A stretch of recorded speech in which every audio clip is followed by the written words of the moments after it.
Araw na naman ng linggo, so alam niyo na, labaday na naman. Yung tambak na labahin, lalaban ko na naman.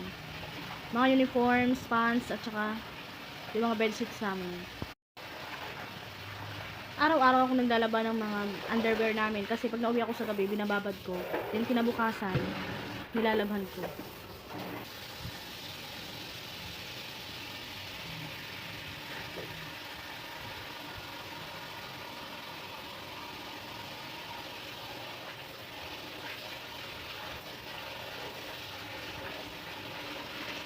Pero habang naglalaba ako dun sa lababo, nag-washing naman ako dun sa may CR na, malapit sa may CR namin, ng mga bedsheets.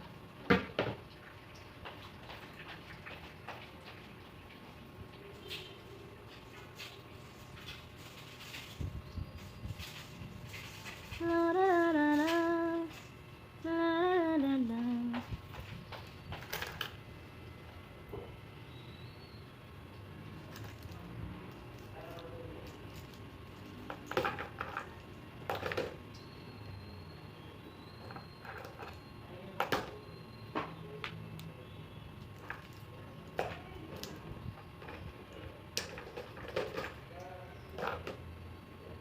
Lagi lang ako mag-isa sa bahay. Wala akong kasama. Kaya minsan bored ako. Kaya yan, araw-araw ako naglalaba. Kahit hindi araw ng rest day ko, basta pagka-uwi ko galing sa trabaho, lagi ako naglalaba ng mga damit namin. Yan, baka may magtanong dyan kung anong nilalagay ko. Yan po ay Aniel para dun sa head cap and face mask. Nilalagyan ko siya para hindi siya magmukhang madilaw tingnan. Saglit ko lang yan binababad para hindi siya yung sobrang kulay blue.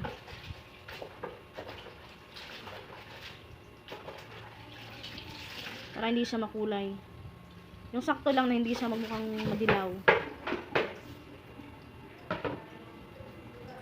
O, diba? Ganyan na ang kulay niya.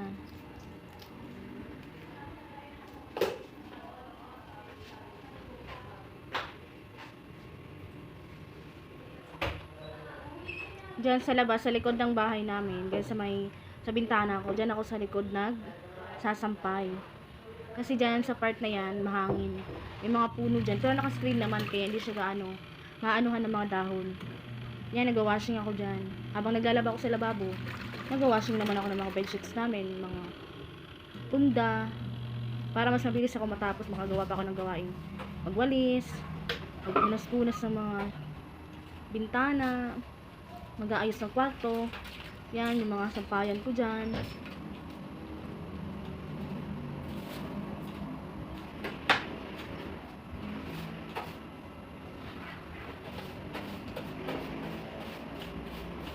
Alam niyo kung bakit araw-araw ako naglilinis sa bahay, gawa na yung bintana ko is tapat siya ng hindi naman siya totally tapat mismo ng kalsada, pero makikita mo yung sa kalsada, kaya yung alikabok mas mabilis siyang pumasok dito sa bahay namin.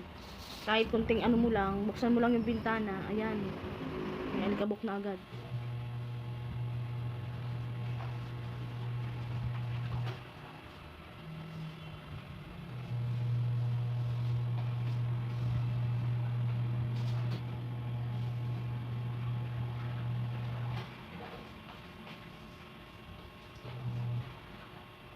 So, ayun lang.